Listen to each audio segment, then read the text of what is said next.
canal. O mensageiro não é importante, mas sua curtida é. Curta, inscreva-se e compartilhe cultura.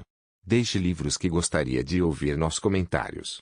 Obrigado pela preferência. História de 15 dias, de Machado de Assis, 1876. 1 julho. E dou começo à crônica no momento em que o Oriente se esborou e a poesia parece inspirar as mãos grossas do vulgacho. Pobre Oriente. Mísera poesia. Um profeta surgiu em uma tribo árabe, fundou uma religião, e lançou as bases de um império. Império e religião têm uma só doutrina, uma só, mas forte como o granito, implacável como a cimitarra, infalível como o Alcorão. Passam os séculos, os homens, as repúblicas, as paixões, a história faz-se dia por dia, folha a folha, as obras humanas alteram-se, corrompem-se, modificam-se, transformam-se. Toda a superfície civilizada da Terra é um vasto renascer de coisas e ideias. Só a ideia muçulmana estava de pé, a política do Alcorão vivia com os pachás, o harém, a cimitarra e o resto. Um dia, meia dúzia de rapazes libertinos escados de João Jacques de Benjamin Constant, ainda quentes do último discurso de Gladstone ou do mais recente artigo do Corriere de l'Europe, meia dúzia de rapazes, digo eu, resolveram dar com o monumento bizantino em terra, abrir o ventre ao fatalismo e arrancar de lá uma carta constitucional pelas barbas do profeta. Há nada menos maometano do que isto. Abdul Aziz, o último sultão ortodoxo, quis resistir ao 89 turco, mas não tinha sequer o exército, e caiu, e, uma vez caído, deitou-se da janela da vida à rua da eternidade. O Alcorão fala de 2 anjos negros de olhos azuis, que descem a interrogar os mortos. O ex-padishah foi naturalmente inquirido como os outros. Traço quem é teu Senhor? Traço Alá. Underline tua religião? Traço o Islã. Traço teu profeta? Underline Maomé. Traço um só Deus e um só profeta? Traço um só. Lilaio Alá, vi Muhammeden Rasul Alá. Traço perfeito. Acompanha-nos. O pobre sultão obedeceu. Chegando à porta das delícias eternas achou o profeta sentado em coxins espirituais, resguardado por um guarda-sol metafísico. Traço que vens cá fazer? Traço perguntou ele. Abdul explicou-se, referiu o seu infortúnio, mas o profeta talhou, clamando, traço cala-te. És mais do que isso, és o destruidor da lei, o inimigo do Islã. Tu fizeste possível o germe corruptor das minhas grandes instituições, pior que a fé de Cristo, pior que a inveja dos russos, pior que a neve dos tempos. Tu fizeste o germe inconstitucional. A Turquia vai ter uma câmara, um ministério responsável, uma eleição, uma tribuna, interpelações, crises, orçamentos, discussões, a lepra toda do parlamentarismo e do constitucionalismo. Ah! Quem me dera o mar! Ah! Quem me dera o mar! Naturalmente Abdul, se o profeta chorou naquele ponto, ofereceu-lhe o seu lenço de assoar, o mesmo que na mitologia do serralho substitui as setas de Cupido, ofereceu-lhe, mas é provável que o profeta lhe desse em troca o mais divino dos pontapés. Se assim foi, Abdul desceu de novo à terra, e há de estar aí por algum canto. Talvez aqui na cidade. Se cá viesse, é possível que a vista de alguns becos e certa quantidade de cães lhe fizessem crer que voltara a Constantinopla, ilusão que aumentaria se ouvisse falar no divã em que estou sentado e em várias mesquitas do meu conhecimento. Mas o que eu apuro de tudo o que nos vem pelo cabo submarino e vapores transatlânticos é que o Oriente acabou e com ela a poesia. Só a abolição do serralho é uma das revoluções maiores do século. Aquele bazar de belezas de toda casta e origem, umas baixinhas, outras altas, as louras ao pé das morenas, os olhos negros a conversar os olhos azuis, e os cetins, os damascos, as escumilhas, os narguilés, os eunucos. Oh! Sobretudo os eunucos. Tudo isso é poesia que o vento do parlamentarismo dissolveu em um minuto de cólera e num acesso de eloquência. Vão-se os deuses e com eles as instituições. Dá vontade de exclamar com certo cardeal, e o mundo casca. 2 ao menos, Abdul. Se foi enterrado, foi morto e bem morto. Não aconteceu mesmo aquele sujeito do Ceará, a quem quiseram dar a última casa, estando ali vivo, e mais que vivo. Minuto mais, tinha ele 5 palmos de terra sobre o ventre, por outras palavras um suplício maior que o de todos os que inventou Dante. Acordou a tempo, com mágoa talvez de um ou mais oradores que levavam redigidas e lacrimejadas as virtudes do defunto, e acharam naturalmente pouca cortesia da parte do ressuscitado. Mas aqui vai o melhor. Dizem os jornais que o serviço foi preparado às pressas, que o escrivão do registro teve de interromper o alistamento dos votantes para ir registrar o óbito de Manuel da Gata. Ressuscitado este, desfez o enterro, mas não se desfez a nota do cemitério. Manuel da Gata pode viver 100 anos mais, civilmente está, não só morto, mas até sepultado no cemitério, cova número tantos. Quem nos afiança que isto não é uma trica eleitoral? Manuel da Gata morreu, tanto morreu, que foi enterrado. Se ela parecer a reclamar o seu direito, dirão que não é ele, que o Gata autêntico jaz na eternidade, que ela é um Gata apócrifo, uma contrafação do verdadeiro Gata, que Deus tem. Esboço apenas a ideia, os políticos que lhe deem agora o coro e o movimento.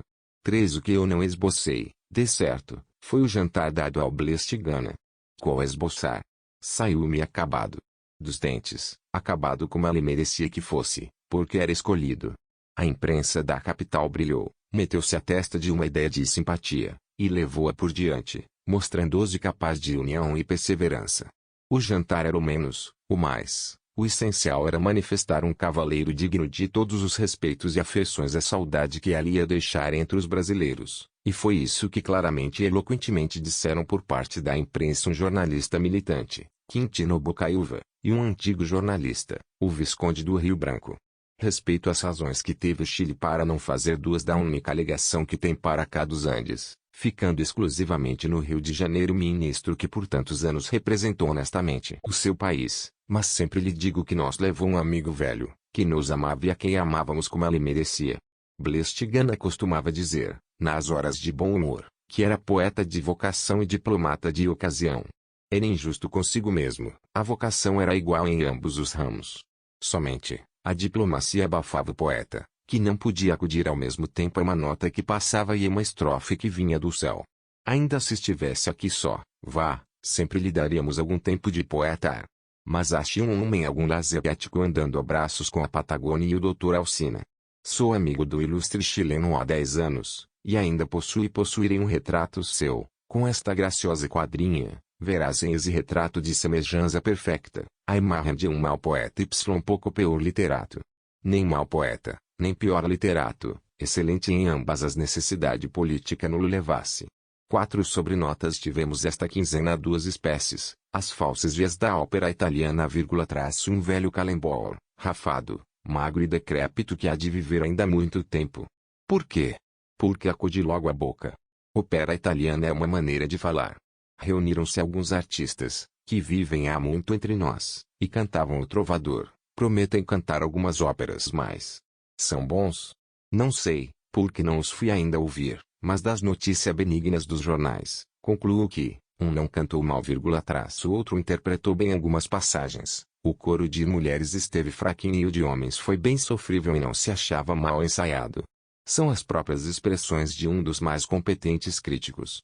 Que concluir depois, senão que o público fluminense é uma das melhores criaturas do mundo. Ele ouviu Stoltz, Lagrange, Tamberlik, Charton, Bochet e quase todas as celebridades de há anos. Benévolo e protetor do trabalho honesto, não quer saber se os atuais cantores lhe darão os gozos de outro tempo, acode a ampará-los e faz bem. Balzac fala de um jogador inveterado e sem vintém que, presente nas casas de tavolagem, acompanhava mentalmente o destino de uma carta, parava nela um franco ideal, ganhava ou perdia, tomava nota das perdas e ganhos, e enchia a noite desse modo. O público fluminense a esse jogador, sem vintém, ficou-lhe o vício musical sem os meios de o satisfazer.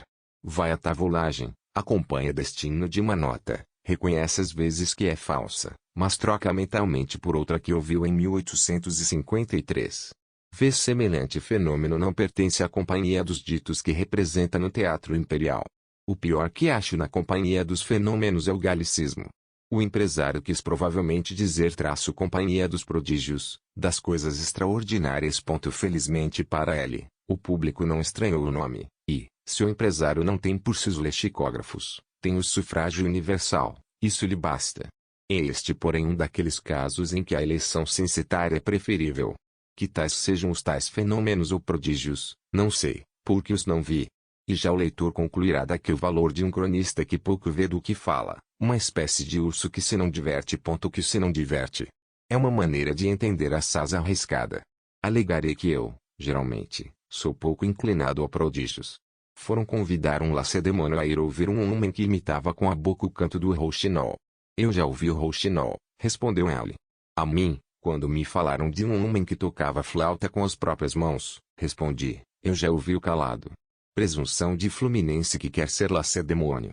Não repetirei o dito em relação ao homem que toca a rabeca com os pés, seria cair numa repetição de mau gosto. Não direi que já ouvi Gravenstein ou Muniz Barreto, porque além de tocar, o dito homem penteia-se, acende um charuto, joga cartas, desarrolha uma garrafa, uma infinidade de coisas que não fazem os meus nem os pés do leitor. Há outro que engole uma espada, e uma dama que, à força de saltos mortais, chegará à imortalidade. Vi um correspondente do Piauí escreve para esta corte as seguintes linhas. Esteve por alguns dias na chefatura juiz de direito da capital, Dr. Jesuíno Martins, que etc. Tenho lido outras vezes que a chefança perdeu um honrado magistrado, não poucas que mal andou chefado nas mãos de fulano, outras enfim que a chefação vai caminhando ao abismo. Será preciso observar a todos os cavalheiros que cometem semelhante descuido, que não há chefança, nem chefado, nem chefação, nem chefatura, mas tão somente chefia. 2. 1 agosto, e hoje posso espeitorar meia dúzia de bernardices sem que o leitor dê por elas.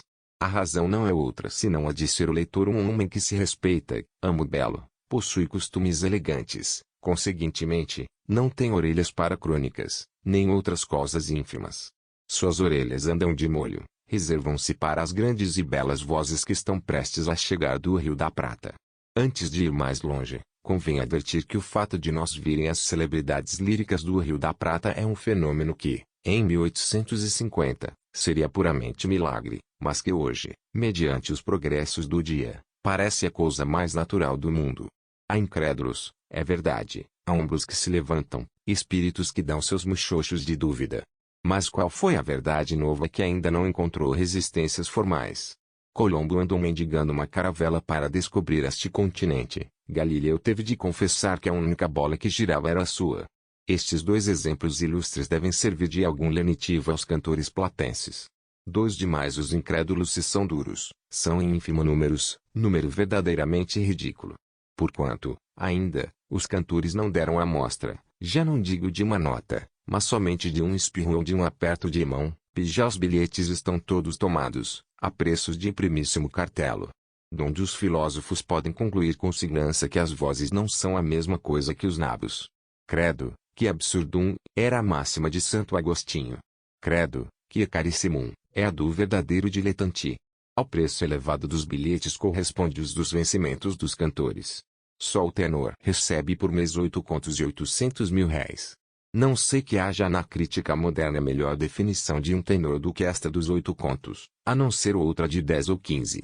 Que me importa agora ouvir as explicações técnicas dos críticos para saber se o tenor tem grande voz e profundo estudo. Já sei, já o sabemos todos, ele tem uma voz de 8 contos e 800, devo aplaudi-lo com ambas as luvas, até arrebentá-las. Vejam a superioridade da música sobre a política. Cavour fez à Itália, um pau por um olho, e não sonhou nunca receber ordenado tamanho. Mas um jovem de olho azul e bigode louro, tendo a boa fortuna de engolir um canário ou outra ave equivalente, só por esse motivo, se por outros que seria longo desfiar, mete Cavour num chinelo. Cavour morreu talvez com pena de não ter sido barítono. Não sei quanto vence o soprano, mas deve ser grosso o cabedal, em vista do tenor, e porque também é célebre. Imaginemos outro tanto. Ora, expirou há pouco uma mulher, que me hão de conceber tinha um gênio maior que o do soprano referido, mulher que ocupa um dos mais altos lugares entre os prosadores de seu século. Madame Sand nunca venceu tanto por mês. Rendeu-lhe menos indiana ou malprate do que rendem ao soprano de que trato meia dúzia de sustenidos bem-sustenidos. Oh! Se tu tens algum filho, leitor amigo, não o faças político, nem literato, nem estatuário, nem pintor, nem arquiteto. Pode ter algum pouco de glória, e essa mesma pouca, muita que seja, nem só de glória vive o homem. Cantor, isso sim, isso dá muitos mil cruzados, dá admiração pública, dá retratos nas lojas, às vezes chega a dar aventuras romanescas. 3 Por fortuna de Alexandre Herculano, esta notícia lírica só invadiu a corte depois de anunciado o seu azeite. Se o azeite se demora uma semana, ninguém fazia caso dele, ninguém lhe reparava na notícia, nem nos méritos. Achou o tal azeite seus admiradores, como o Menezes do jornal, e seus críticos, como o Serra da Reforma. Eu chego tarde para ser uma das duas coisas, prefiro ser ambos ao mesmo tempo. E não tendo visto ainda o azeite, estou na melhor situação para dar sobre ela o meu parecer. Quem era certo cavaleiro italiano que gastou a vida a duelar-se em defesa da Divina Comédia, sem nunca ter lido? Eu sou esse cavaleiro apenas por um lado, que é o lado dos que dizem que, a não fazer o Herculano livros de história, deve fazer outra coisa. Mas confesso que preferi ao pé do seu azeite o seu estilo, e de bom grado receberia de suas mãos o livro e a luz. Dar-me-lhe a luz e o Senhor os livros, é uma disparidade que não chega a vencer o sono. Por melhor que seja o azeite. Suspendamos o riso, que é alheio a estas coisas. Sunt lacrimae rerum pois que? Um homem levanta um monumento, escreve o seu nome ao lado de Grotte Terri, esculpe um Eurico, desenterra da crônica admiráveis novelas, é um grande talento, é uma erudição de primeira ordem, e no vigor da idade retira-se a uma quinta, faz da banca um lagar, engarrafa os seus merecimentos, entra em concorrência com o Senhor N e nega o mundo que lhe não pertence a ele. 4. Não foi esse um único prodígio da quinzena. Além dessa e da companhia lírica, a 8000 cifrão 000 cada garganta, houve o projeto de Constituição Turca, dado pelo Jornal do Comércio. Não sei se tal Constituição chegará a reger a Turquia, mas foi proposta, e tanto basta para deixar-me de boca aberta. O artigo 1. Graus desse documento diz que o Império Otomano como Estado não tem religião, reconhece todos os cultos, protege-os e subvenciona-os. Eu palpo-me, esfrego os olhos, dou murros no peito e na cabeça, agito os braços, passeio de um lado para outro, a fim de certificar-me que não estou sonhando. O Alcorão subvencionando o Evangelho. O Janízaro do Cremorre reconhecendo todos os cultos e dando a cada um os meios de subsistência. Se isto não é o fim do mundo, é pelo menos o penúltimo capítulo. Que abismo entre o mar e Mourad V. Alegre-se quem quiser, eu fico triste. A tolerância dos cultos tira-me a cor local da Turquia, desnatura a história, estabelece certas acomodações entre o Alcorão e o céu.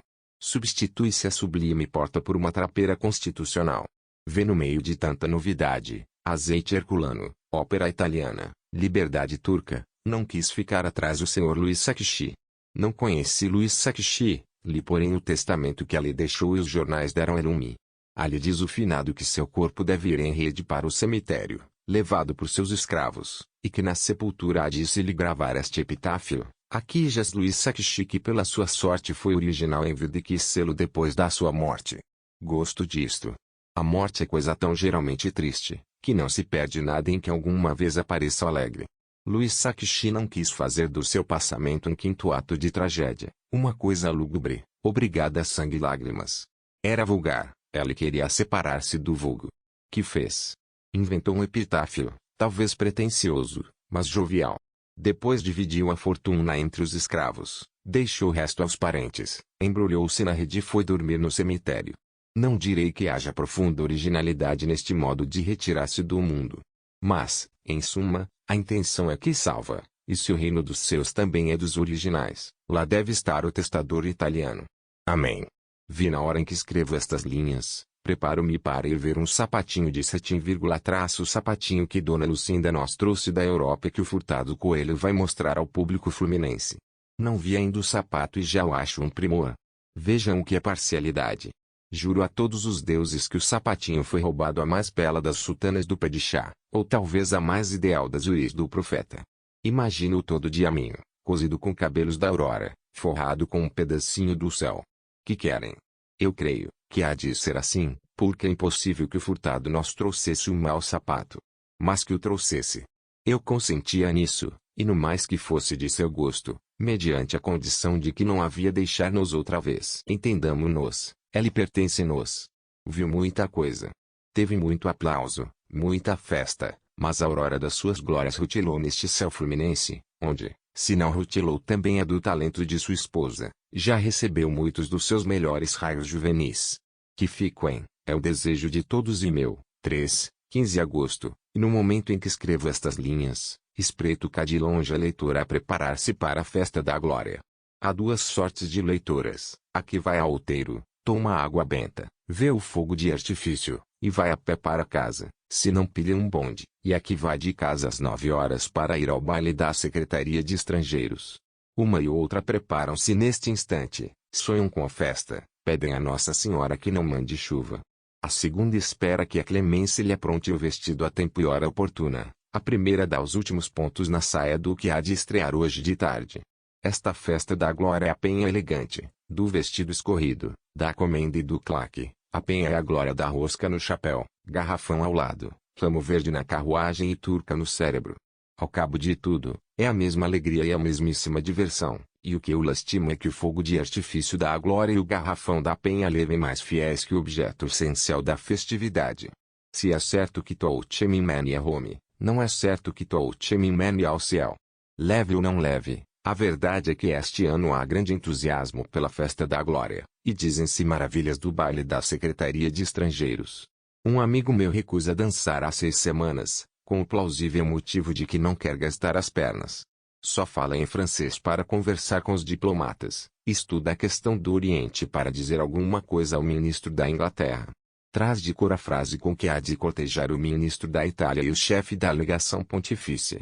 Ao primeiro dirá, Itália fará da sé. Ao segundo, superanque petram. Não é um amigo, é um manual de conversação. 2 Estou convencido de que esse amigo não foi às corridas. Não foi ou não vai? Na hora em que escrevo, não vai. Naquela em que o leitor pode ler estas linhas, não foi. Eu não sei combinar estes tempos da crônica. Vá ou não vá.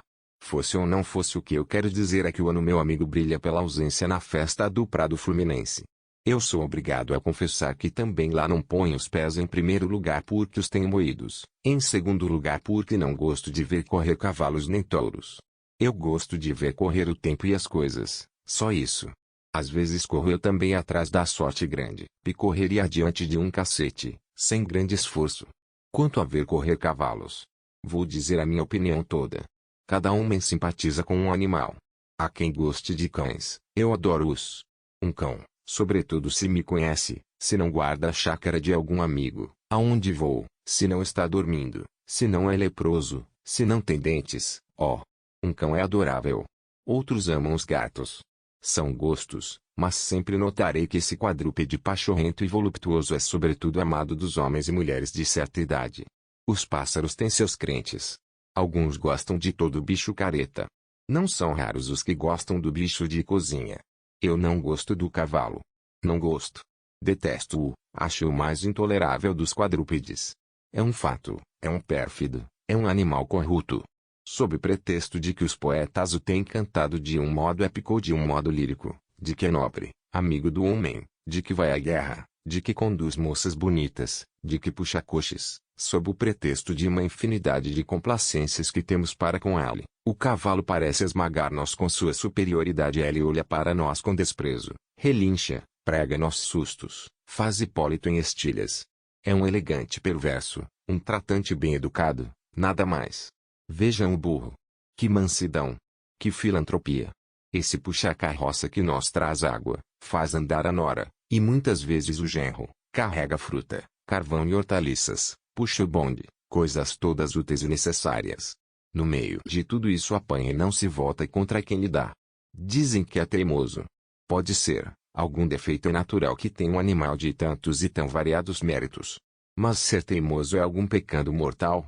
Além de teimoso, escoicei alguma vez, mas o coice, que no cavalo é uma perversidade, no burro é um argumento, ultima ratio.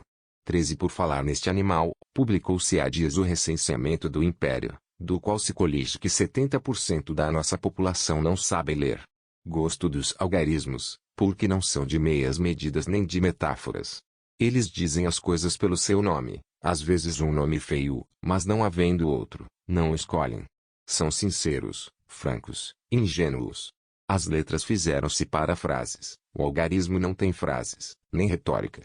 Assim, por exemplo, um homem, o leitor ou eu, querendo falar do nosso país, dirá, traço quando uma constituição livre pôs nas mãos de um povo o seu destino. Força é que este povo caminhe para o futuro com as bandeiras do progresso desfraldadas. A soberania nacional reside nas câmaras. As câmaras são a representação nacional. A opinião pública deste país é o magistrado último, o Supremo Tribunal dos Homens e das Coisas. Peço à nação que decida entre mim e o senhor Fidel Esteles de Meireles Queles. Ela possui nas mãos o direito a todos superior a todos os direitos. A isto responderá o algarismo com a maior simplicidade. A nação não sabe ler. Há só 30% dos indivíduos residentes neste país que podem ler. Desses uns 9% não leem letra de mão. 70% jazem em profunda ignorância. Não saber ler é ignorar o senhor Meireles Queles. É não saber o que ele vale, o que ele pensa, o que ele quer, nem se realmente pode querer ou pensar. 70% dos cidadãos votam do mesmo modo que respiram, sem saber por que nem o que. Votam como vão à festa da Penha, por divertimento. A Constituição é para eles uma coisa inteiramente desconhecida. Estão prontos para tudo, uma revolução ou um golpe de Estado. Replico eu, mas, senhor algarismo, creio que as instituições, as instituições existem, mas por e para 30% dos cidadãos. Proponho uma reforma no estilo político. Não se deve dizer, consultar a nação, representantes da nação, os poderes da nação, mas consultar os 30%, representantes dos 30%, poderes dos 30%. A opinião pública é uma metáfora sem base, há só a opinião dos 30%. Um deputado que disser na Câmara, senhor presidente, falo deste modo porque os 30% nos ouvem. Dirá uma coisa extremamente sensata. E eu não sei que se possa dizer ao algarismo, se ele falar desse modo, porque nós não temos base segura para os nossos discursos e ele tem o recenseamento. 4 Agora uma página de luto. Nem tudo foram flores e alegrias durante a quinzena. As musas receberam um golpe cruel. Veio do norte a notícia de haver falecido o Dr. Gentilhomem de Almeida Braga. Todos os homens de gosto e cultores de letras pátrias sentiram o desaparecimento desse notabilíssimo que o destino fez nascer na pátria de Gonçalves Dias para nos roubar com a mesma idade com que nos arrebatou o grande poeta. Poeta também e prosador de elevado merecimento, o Dr. Gentilhomem de Almeida Braga, deixou algumas páginas, poucas em números, mas verdadeiros títulos, que honram o seu nome e nos fazem lembrar dele. O Dr. Gentilhomem nas letras pátrias era conhecido pelo pseudônimo de Flávio Reimar. Com ela assinou belas páginas literárias, como o livro Entre o Céu e a Terra, livro que exprime bem o seu talento original e refletido. Deixou, segundo as folhas do Maranhão, a tradução da Evangelinês, de Longfellow. Deve ser um primor. J. Serra já há meses nos deu na Reforma um excelente espécimen desse trabalho. Perdemo-lo, ele foi, prosador e poeta, dormir o sono eterno que já fechou os olhos de Lisboa e o Dorico. Guardemos os seus escritos e enriqueçamos com eles o pecúlio comum. 15 de setembro. Este ano parece que remoçou o aniversário da independência. Também os aniversários envelhecem ou adoecem, até que se desvanecem ou perecem. O dia 7 por hora está muito criança. Houve realmente mais entusiasmo este ano. Uma sociedade nova veio festejar a data memorável. E da emulação que houver entre as duas só teremos que lucrar todos nós. Nós temos fibra patriótica, mas um estimulante de longe em longe não faz mal a ninguém. Há anos em que as províncias nos levam vantagem nesse particular, e eu creio que isso vem de haver por lá mais pureza de costumes ou não sei que outro motivo. Algum há de haver. Fogo de dizer que este ano não foi assim. As iluminações foram brilhantes, e quanto povo nas ruas. Suponho que todos os 10 ou 12 milhões que nós da repartição de estatística estavam concentrados nos largos de S. Francisco e da Constituição e ruas adjacentes. Não morreu, nem pode morrer a lembrança do grito do Ipiranga. 2 Grito do Ipiranga. Isso era bom antes de um nobre amigo, que veio reclamar pela Gazeta de Notícias contra essa lenda de meio século. Segundo o ilustrado paulista não houve nem grito nem Ipiranga. Houve algumas palavras, entre elas a independência ou morte. As quais todas foram proferidas em lugar diferente das margens do Ipiranga. Pondero meu amigo que não convém, a tão curta distância, desnaturar a verdade dos fatos. Ninguém ignora a que estado reduziram a história romana alguns autores alemães, cuja pena, semelhante a uma picareta, desbastou os inventos de 18 séculos, não nos deixando mais que uma certa porção de sucessos exatos. Vá feito. O tempo decorrido era longo e a tradição estava arraigada como uma ideia fixa. Demais, que numa Pompílio houvesse ou não existido é coisa que não altera sensivelmente a moderna civilização.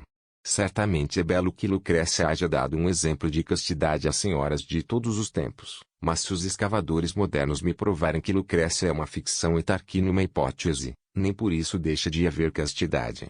e pretendentes. Mas isso é história antiga. O caso do Ipiranga data de ontem. Durante 54 anos temos vindo a repetir uma coisa que o dito meu amigo declara não ter existido. Houve resolução do Príncipe de Pedro, independência e o mais, mas não foi positivamente um grito, nem hélice deu nas margens do célebre Ribeiro. Lá se vão as páginas dos historiadores, e isso é o menos. Emendam-se as futuras edições. Mas os versos emendam-se com muito menos facilidade. Minha opinião é que a lenda é melhor do que a história autêntica. A lenda resumia todo o fato da independência nacional, ao passo que a versão exata reduz a uma coisa vaga e anônima. Tenha paciência, meu ilustrado amigo. Eu prefiro o grito do Ipiranga, é mais sumário, mais bonito e mais genérico. 3 Não foi igualmente bonito nem sumário o rolo do Largo de São Francisco, no dia 8. O referido rolo, verdadeiro urso do Élvore na festa, foi uma representação da Guerra do Oriente. Os urbanos fizeram de sérvios e os imperiais marinheiros de turcos. A estação do Largo foi a Belgrado. Assim distribuídos os papéis, começou a pancadaria, que acabou por deixar 19 homens fora de combate. Não tendo havido ensaio, foi a representação excelente pela precisão dos movimentos, naturalidade do alvoroço, e verossimilhança dos ferimentos. Só numa coisa a reprodução não foi perfeita, é que os telegramas da Belgrado de cá confessam as perdas, coisa que os da Belgrado de lá nem a mão de Deus Padre querem confessar. 4 Quem se não importa com saber se os urbanos ou seus adversários perderam ou não, e se o grito da independência foi ou não soltado à margem do Ipiranga, é a Companhia Lírica. A Companhia Lírica despreocupa-se de problemas históricos ou bélicos, ela só pensa nos problemas pecuniários, aliás resolvidos desde que se anunciou. Pode dizer que chegou, viu embolsou os cobres. Efetivamente, o delírio de Buenos Aires chegou até cá, e o erro fatal de não termos quarentena para os navios procedentes de portos infeccionados deu em resultado acharmos nós todos delirantes. Que insânia, cidadãos! Como dizia o poeta da Farsália. Cadeiras a 40 bicos. Camarotes a 200 paus. Ainda se fosse para ver o Mikado do Japão, que nunca aparece, compreende-se, mas para ouvir no dia 1° alguns cantores, aliás bons, que a gente pode ouvir no dia 12 pelo preço de casa. Eu disse o Mikado, como coisa rara, e podia dizer também os olhos da senhora Helena Sams, que são mais raros ainda. Confesso que são os maiores que os meus têm visto. Ou os olhos da Contralto, ou os bispos da Africana. Não são bispos aqueles sujeitos, não passam de meia dúzia de mendigos, assalariados para espeitorar algumas notas, a tantos réis cada um. Ou são bispos disfarçados. Se não são bispos disfarçados, são caixeiros do pobre Jacques, que andam mostrando as alfaias do patrão. Bispos, nunca. Na hora em que escrevo, tenho à minha espera as luvas para ir aos huguenotes. Acho que a coisa há de sair boa, entretanto veremos. Admirei-me algumas linhas atrás, da prodigalidade do público em relação à Companhia Ferrari. Pois não havia de que, visto que, apesar dela, aí está a do Sr. Torresi, cujas assinaturas estão tomadas todas. Dentro de poucos dias não haverá meio de dar os bons dias, pagar uma letra ou pedir uma fatia de presunto, sem ser por música. A vida fluminense vai ser uma partitura. A imprensa uma orquestra, a maçonaria um coro de punhais. Amanhã almoçaremos em Lá menor, calçaremos as botas em 3x4, e as ruas a 3x2. O Sr. Torresi promete dar tudo o que o Sr. Ferrari nos der, e mais o Salvador ouça. Também promete moças bonitas, cujos retratos já estão na casa do Sr. Castelões, em frente às suas rivais. Pela imprensa disputa-se a questão de saber qual é o primeiro teatro da capital, se o de São Pedro, se o Dom Pedro II. De um e outro lado afirma-se com a mesma convicção que o teatro do adversário é inferior. Está-me isto a parecer a mania dos primeiros atores, o 1° ator fulano, o 1° ator cicrano, o 1° ator Paulo, o 1° ator Sancho, o 1° ator Martinho.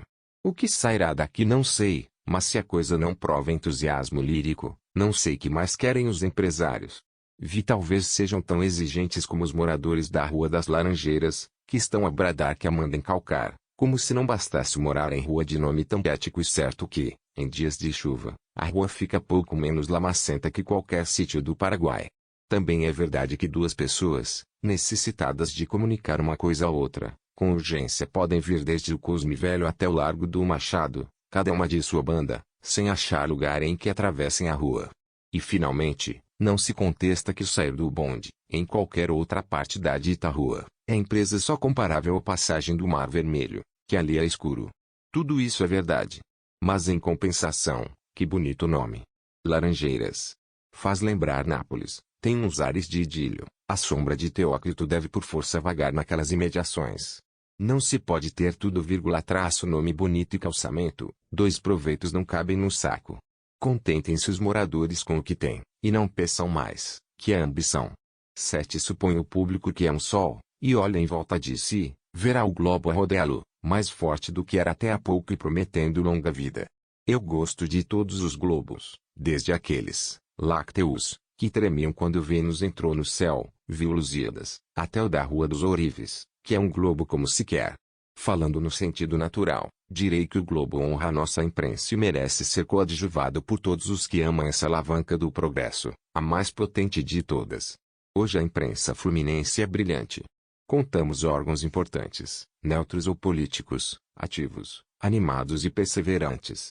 Entre eles ocupa lugar distinto o Globo, a cujo talentoso redator e diretor, Sr. Quintino Bocaiúva, envio meus emboras, não menos que ao seu folhetinista Oscar Dalva, cujo verdadeiro nome anda muita gente ansiosa para saber qual seja. 5. 1 outubro, e não reinaram só as vozes líricas nesta quinzena última, fez-lhes concorrência o boi. O boi, substantivo masculino, com que nós acudimos às urgências do estômago, pai do rosbife, rival da garopa, ente pacífico e filantrópico, não é justo que viva. Isto é, que morra obscuramente nós matadouros. De quando em quando, dá-lhe para vir perfilar-se entre as nossas preocupações, como uma sombra de banco, e faz bem. Não comemos? É justo que o discutamos. Véio o boi quando gozávamos, com os ouvidos as vozes do tenor Gaiarre, e com os olhos a nova mutação da cena em Constantinopla, véio, estacou as pernas, agitou a cauda e olhou fixamente para a opinião pública. 2. A opinião pública detesta o boi. Sem batatas fritas, e nisto, como em outras coisas, parece-se a opinião pública com o estômago. Vendo o boi a fita lá, a opinião estremeceu e perguntou o que queria.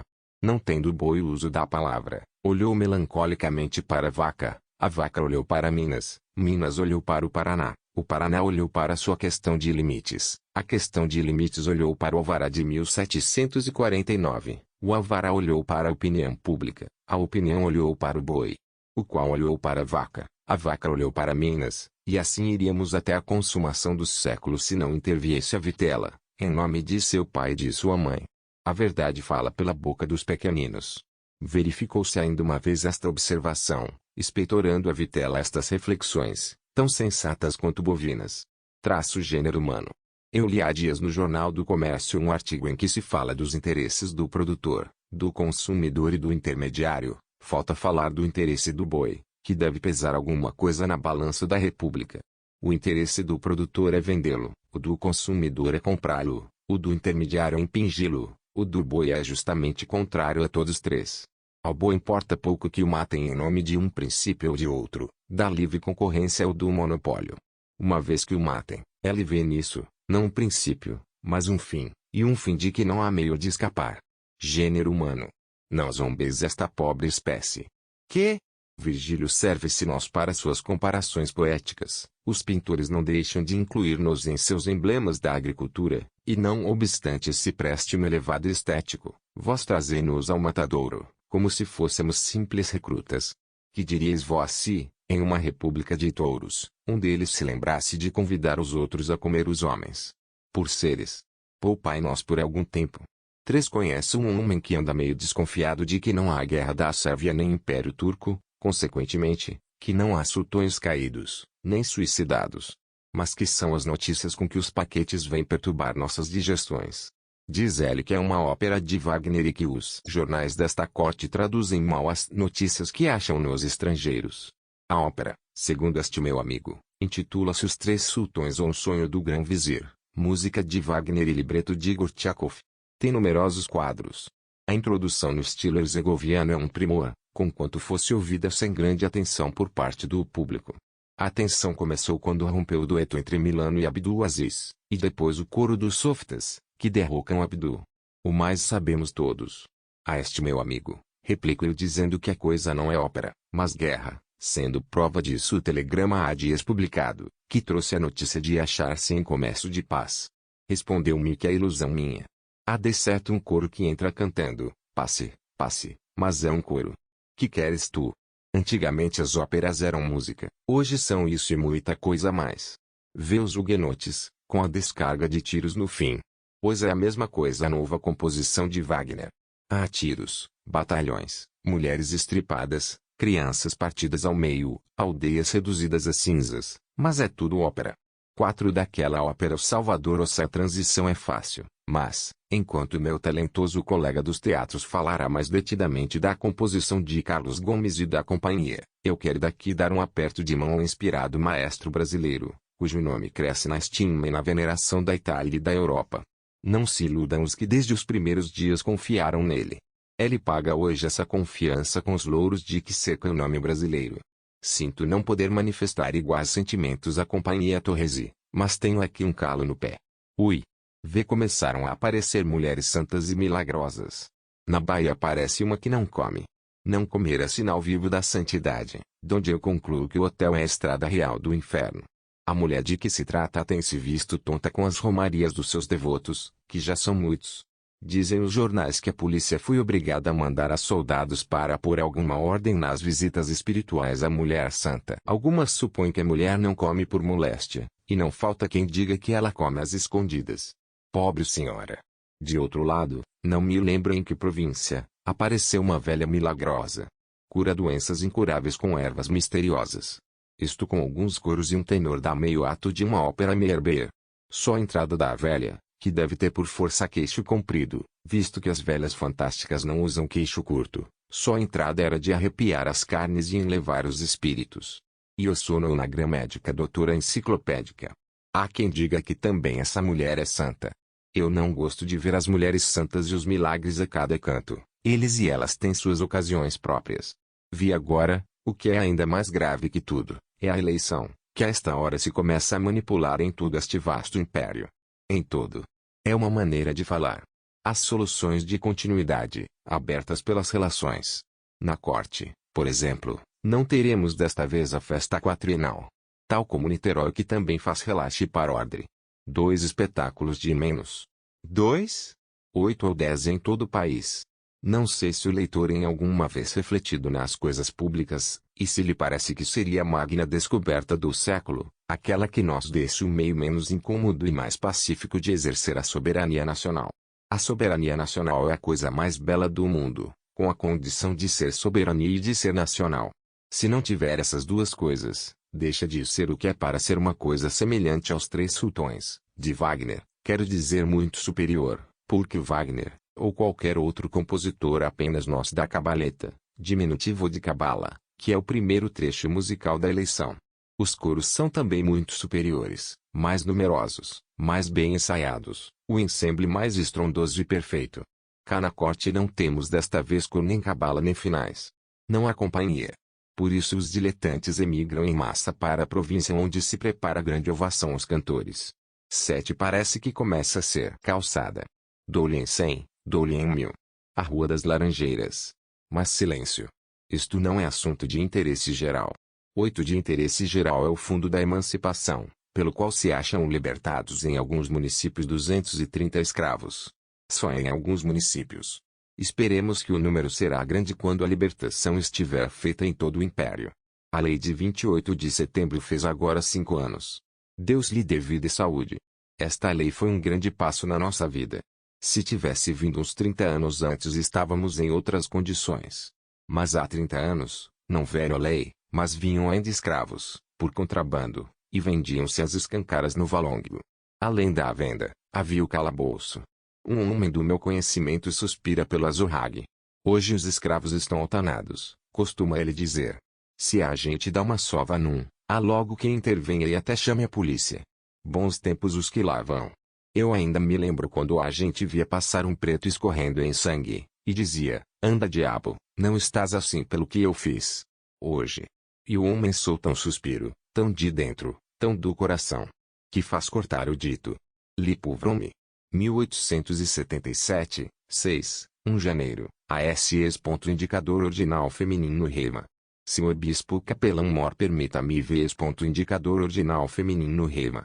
Que eu, um dos mais humildes fiéis da diocese, chame sua atenção para um fato que reputo grave.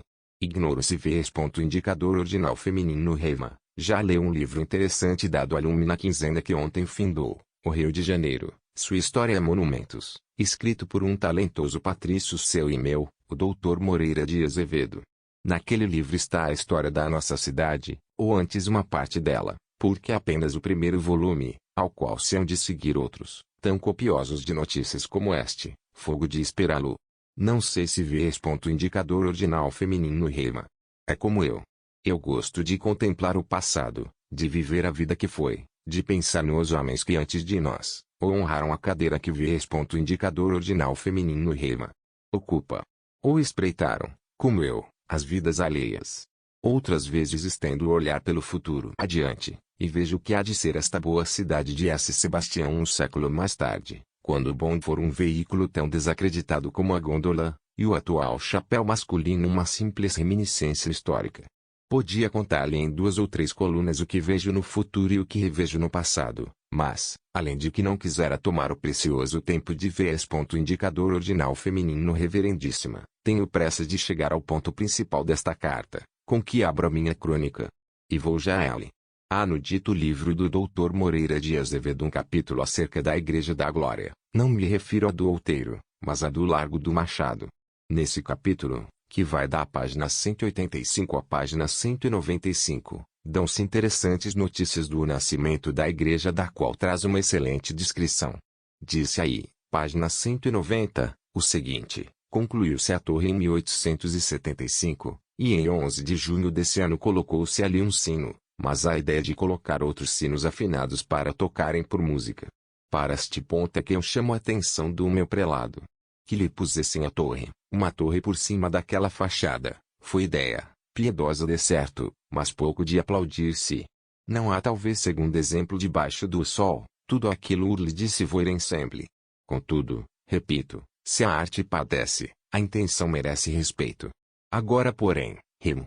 Senhor, a ideia de lhe pôr em sinos afinados, com o fito de tocar por música, uma reprodução da Lapa dos Mercadores.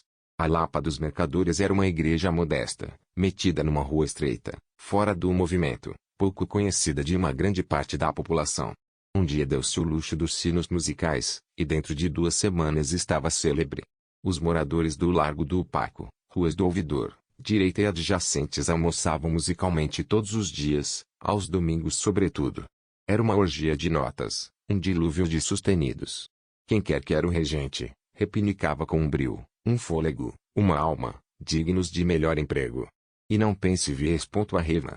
Que eram lá músicas enfadonhas, austeras, graves, religiosas. Não, senhor. Eram os melhores pedaços do Barbibleu, da Bela Helena, do Orfeu nos Infernos, uma contrafação de Offenbach, uma transcrição do Cassino. Estar-se à missa nas cadeiras do alcazar, salvo o respeito devido à missa, era a mesma coisa. O ceneiro, perdão, o maestro, dava um cunho jovial ao sacrifício do Gólgota, ladeava a hóstia com a complainte do famoso polígamo Barba Azul, Madame, Madame, voyez mon tourmenter. Já é perdu ma femme bien subitamente. E as meninas, cujos pais, por um santo horror às comédias, não as levavam ao alcazar, tinham o gosto de dividir o pensamento entre a Rua Uruguaiana e Rua da Amargura, isto sem cair em pecado mortal, porque em suma, desde que Offenbach podia entrar na igreja, era natural que os fiéis contemplassem Offenbach.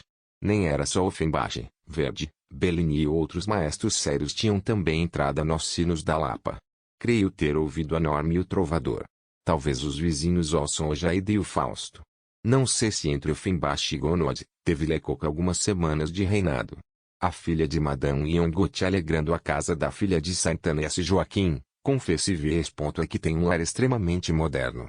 Suponhamos, porém, que os primeiros trechos musicais estejam condenados, demos que hoje só se executem trechos sérios, graves, exclusivamente religiosos. E suponhamos ainda, ou antes, estou certo de que não é outra intenção, se intenção há, em relação à Igreja da Glória, intenção de tocarem os sinos músicas próprias, adequadas ao sentimento cristão. Resta só o fato de serem musicais os sinos. Mas que coisas são sinos musicais?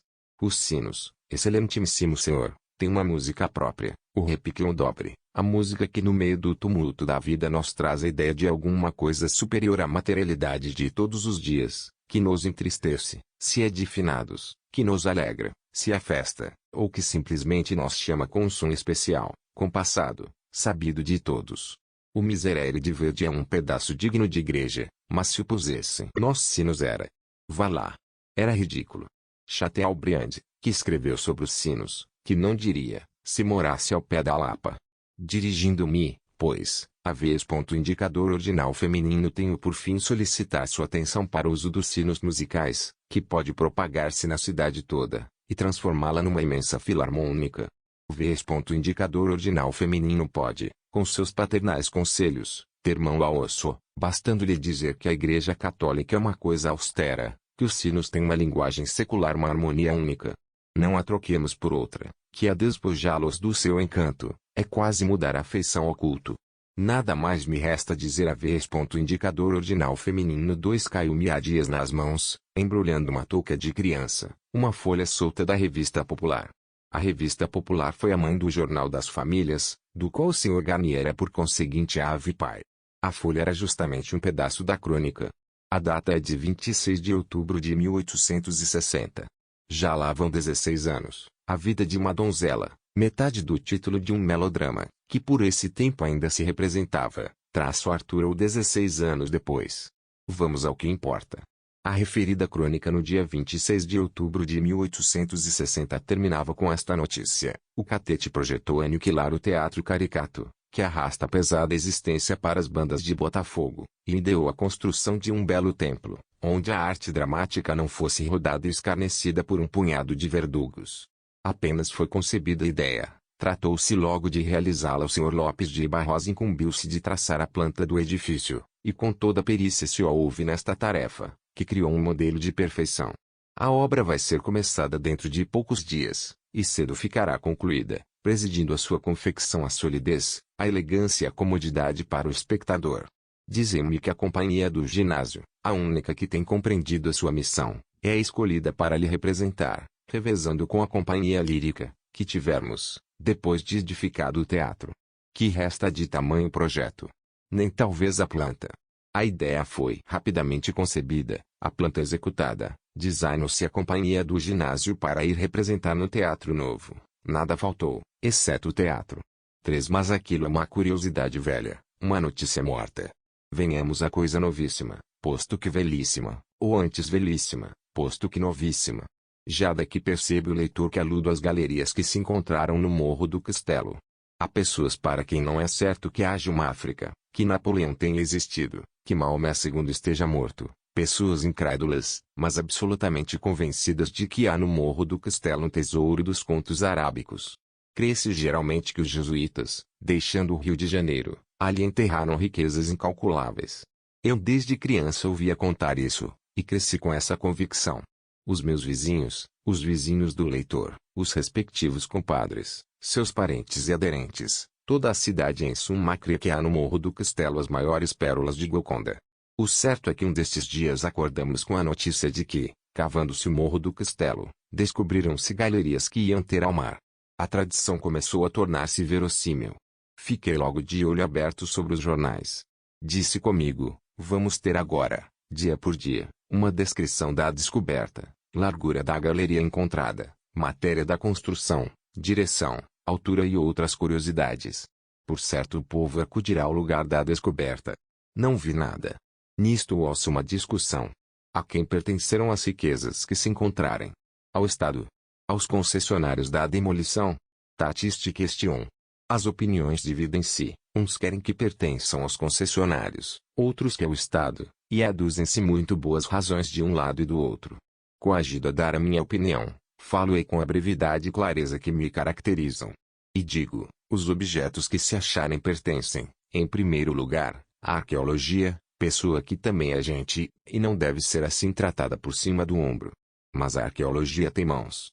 Tem casa. Tem armários onde guarde os objetos. Não, por isso transmite o seu direito a outra pessoa, que é a segunda a quem pertencem os objetos, o Museu Nacional. Ao museu iriam eles ter se fossem de simples estanho. Por que não irão se forem de ouro?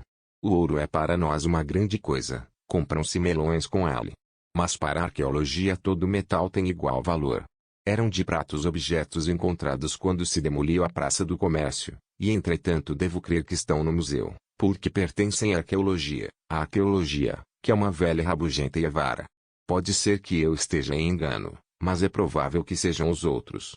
4 os touros instalaram-se, tomaram pé, assentaram residência entre nós. As 2 primeiras corridas estiveram muito concorridas.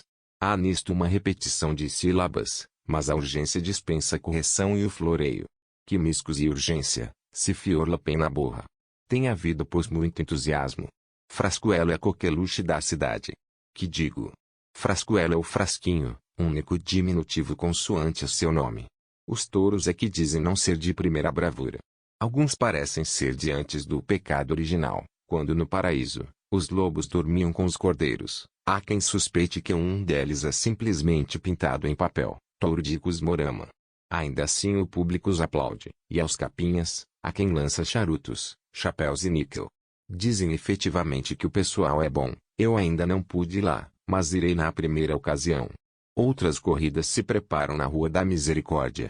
Essas são mais animadas, os touros são mais bravos, os capinhas mais fortes. Se esta metáfora ainda não disse ao leitor que eu eludo a câmara temporária, então perca a esperança de entender de retórica, e passe bem. 15 de janeiro, livro 1º Aleluia. Aleluia. Agora, sim, Senhor. Eu já senti a falta dele. Eu e todo este povo andávamos tristes, sem motivo nem consciência, andávamos sorumbáticos, caquéticos, raquíticos, misantrópicos e calundúticos. Não me peçam os brasões do último vocábulo, posso dá-los em outra ocasião. Por agora sinto-me alvoroçado, nada menos que redivivo. Que este século era o século das serrilhas, nenhum homem há que se atreva a negá-lo, salvo se absolutamente não tiver uma onça de miolos na cabeça. Como vai VM? Da sua tosse. Pergunta há anos um droguista nas colunas dos nossos jornais. Frase que mostra toda a solicitude que pode haver na alma de um droguista, e de quanta complacência se compõe uma panaceia anticatarral, e com essa frase o droguista não só amorla os olhos e a paciência do leitor, como lhe impinge suas abençoadas pastilhas, a troco de 5 ou 6 mil réis. Essa é a serrilha medicinal. A serrilha europeia compõe-se de muitas serrilhas, começando na questão do Oriente e acabando na questão espanhola. Há serrilhas de todas as cores e feitios, sem contar a chuva, que não tem feitio nem cor, e encerra em si todas as outras serrilhas do universo.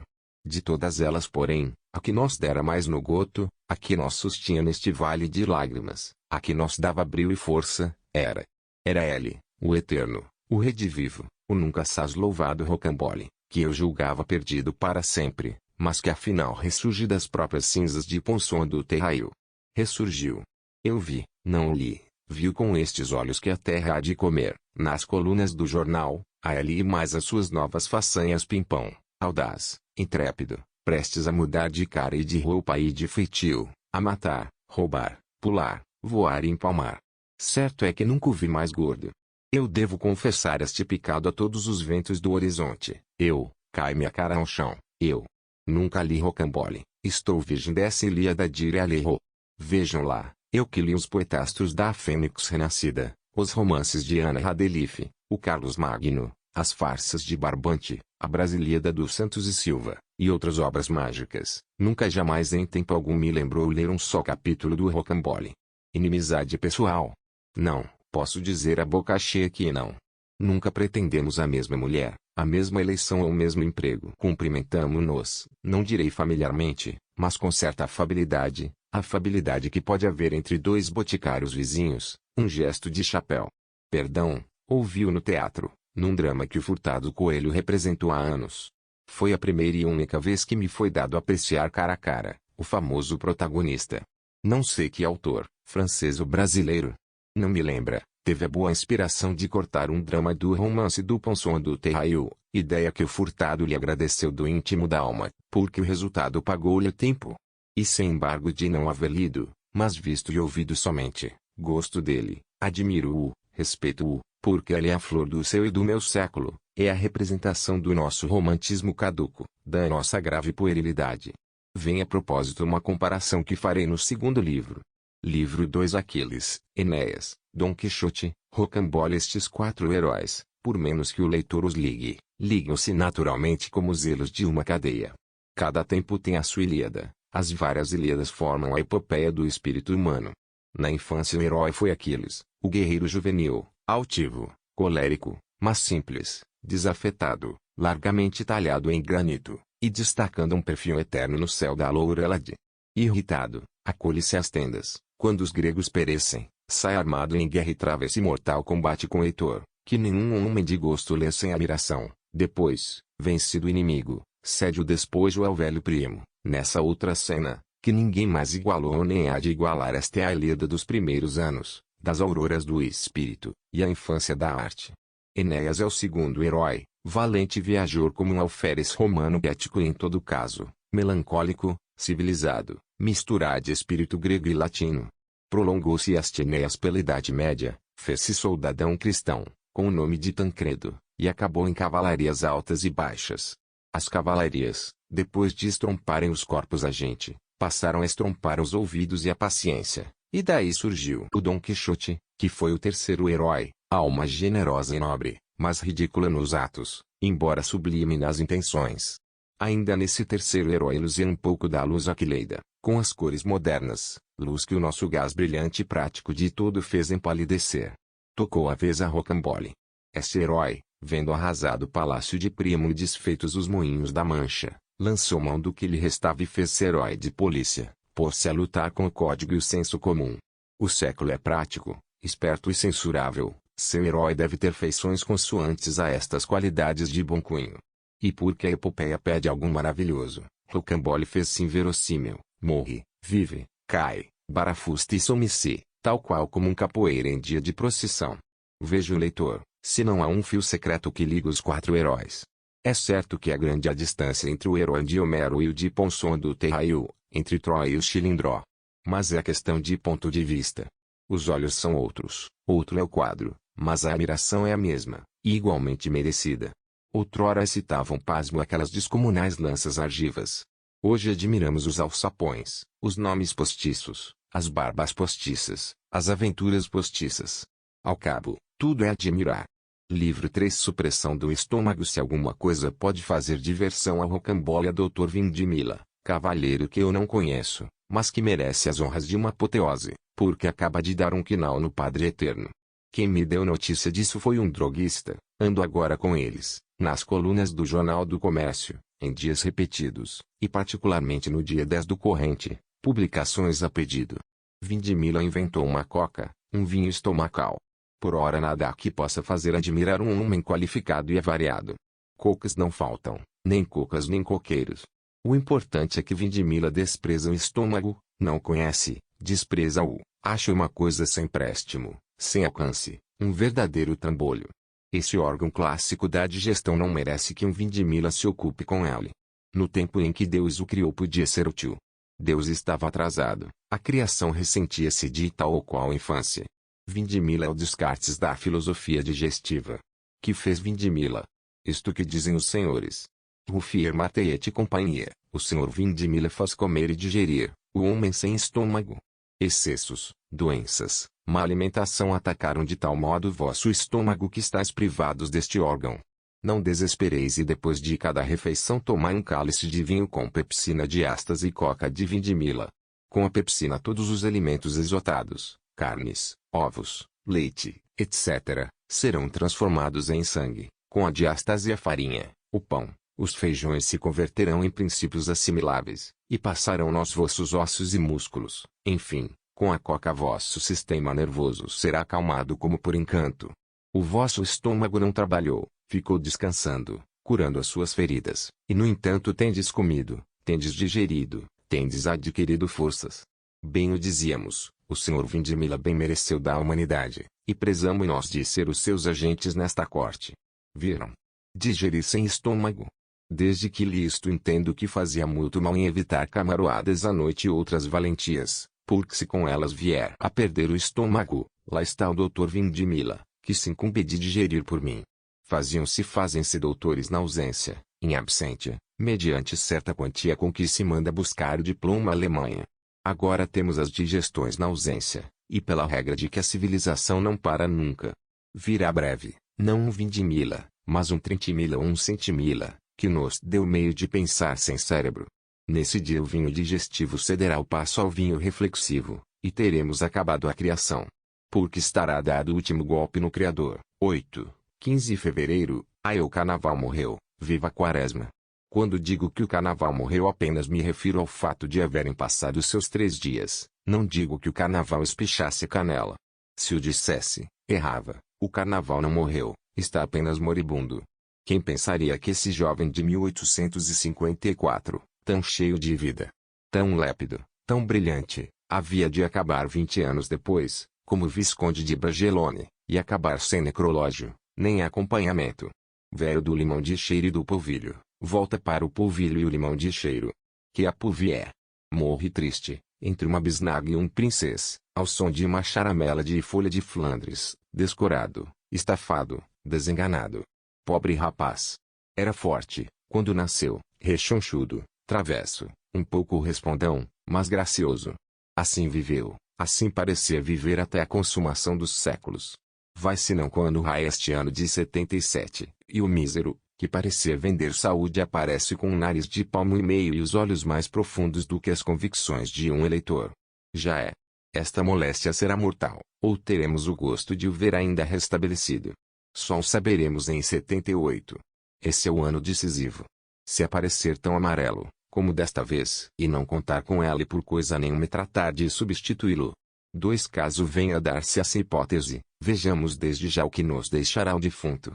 Uma coisa. Aposto que não sabem o que é. Um problema filológico. Os futuros linguistas deste país percorrendo os dicionários, igualmente futuros, lerão o termo bisnaga, com a definição própria, uma impertinência de água de cheiro, ou de outra, que esguichavam sobre o pescoço dos transeuntes em dias de carnaval. Traço bom. Dirão os linguistas. Temos notícia do que era bisnaga. Mas por que esse nome? Donde ele vem? Quem o trouxe? Neste ponto dividir-se-ão os linguistas. Uns dirão que a palavra é persa, outros sânscrita, outros groenlandesa. Não faltará quem a vá buscar na Turquia, alguns acharam em Apuleio ou Salomão. Um dirá, não, meus colegas, nada disso, a palavra é nossa e só nossa. É nada menos do que uma correção de charamela, mudado o chá em bis e o ramela em naga. Outro, também não. Bisnaga, diz o dicionário de certo Moraes que existiu ali pelo século XIX, que é uma planta de talo alto.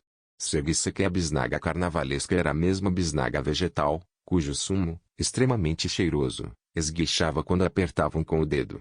Cada um dos linguistas escreverá uma memória em que provará, à força de erudição e raciocínio, que seus colegas são pouco mais do que russos pedrezes. As academias celebrarão sessões noturnas para liquidar esse ponto máximo.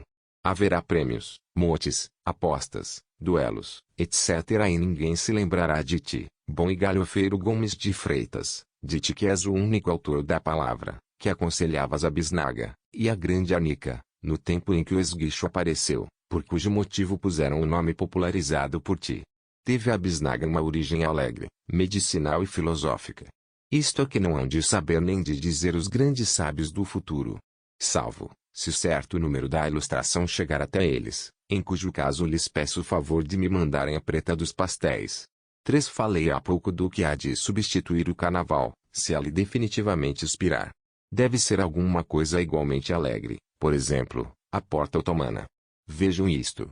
Um ministro patriota leva a entreter toda a Europa à roda de uma mesa, a fazer cigarros das propostas diplomáticas, a dizer aos ministros estrangeiros que eles são excelentes sujeitos para uma partida de whist ou qualquer outro recreio que não seja impor a sua Turquia. Os ditos ministros estrangeiros desesperam, saem com o nariz de 2 toesas, dando à Turquia todos os diabos. Vai senão quando o Jornal do Comércio publica um telegrama em que nos diz que o dito ministro turco, patriota, vencedor da Europa, foi destituído por conspirar contra o Estado. Alá! Aquilo é governo pera de Satanás? Inclino-me a crer que é simplesmente pera. A porta tem muitos outros e vários alçapões, por onde saiu mergulha, ora um sultão, ora um grão-vizir, de minuto a minuto ao som de um apito vingador. Todas as mutações são à vista. Eu, se na Turquia tivesse a infelicidade de fazer um dos primeiros papéis, metia claque na plateia para ser pateado. Creio que é o único recurso para voltar inteiro ao camarim. 4 Sobre isto de voltar inteiro, dou meus parabéns aos deputados da Assembleia Provincial, que puderam regressar intactos depois de 72 horas de discussão. Um ponto obscuro em todos os artigos e explicações, notícias e comentários, é se o presidente da Assembleia foi o mesmo em todos os 3 dias e noites.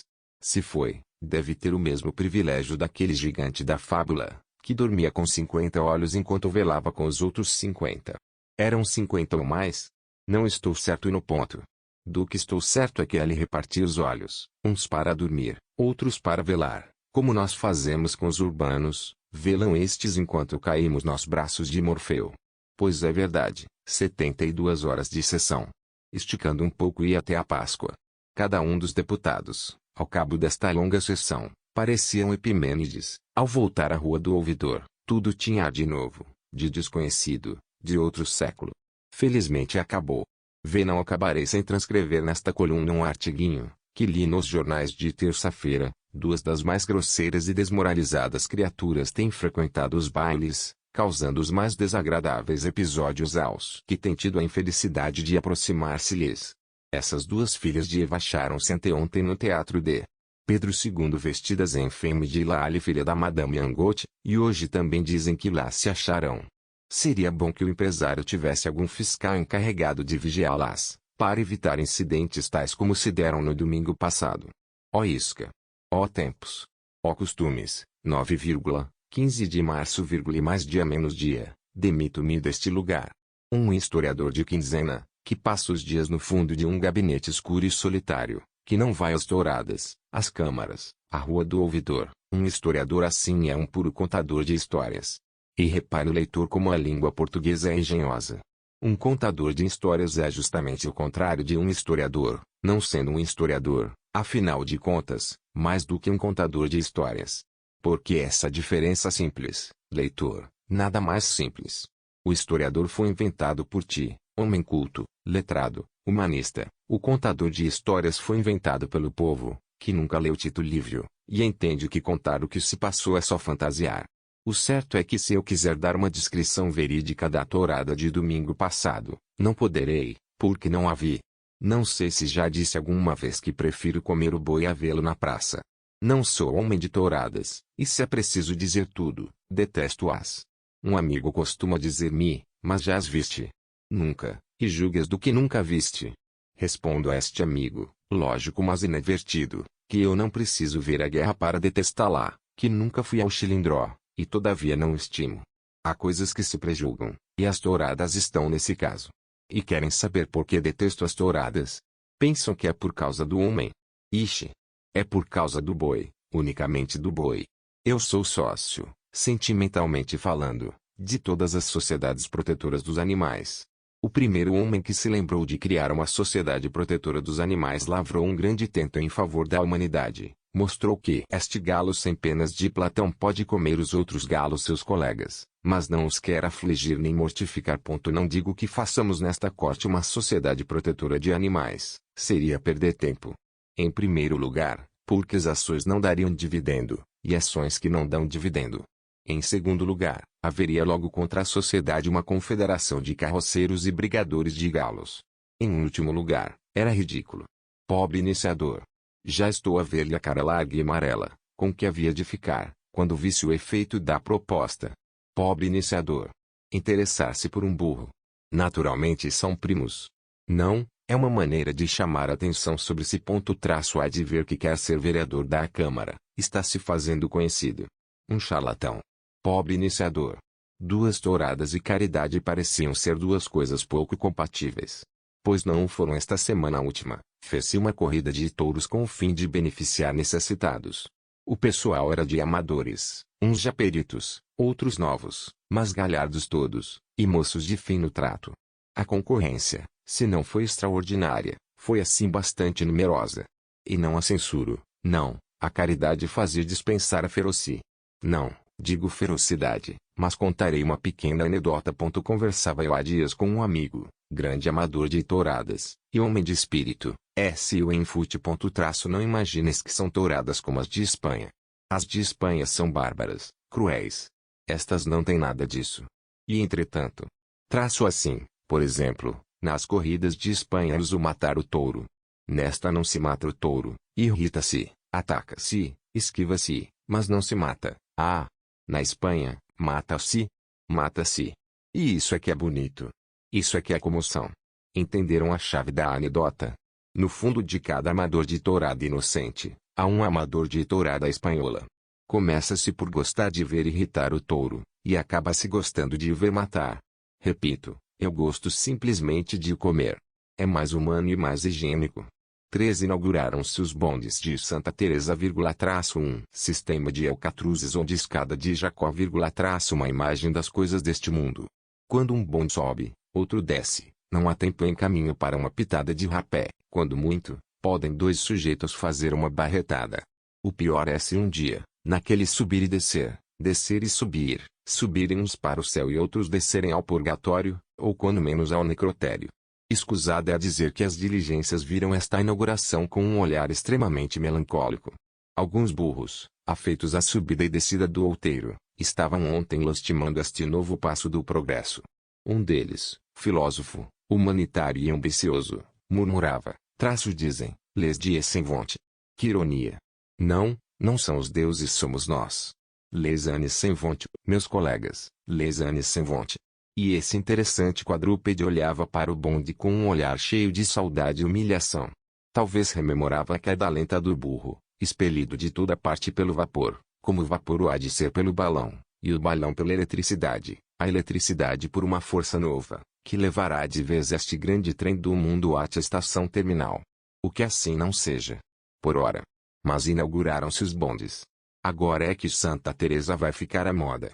O que havia pior, enfadonho a mais não ser, eram as viagens de diligência. Nome único de todos os veículos desse gênero.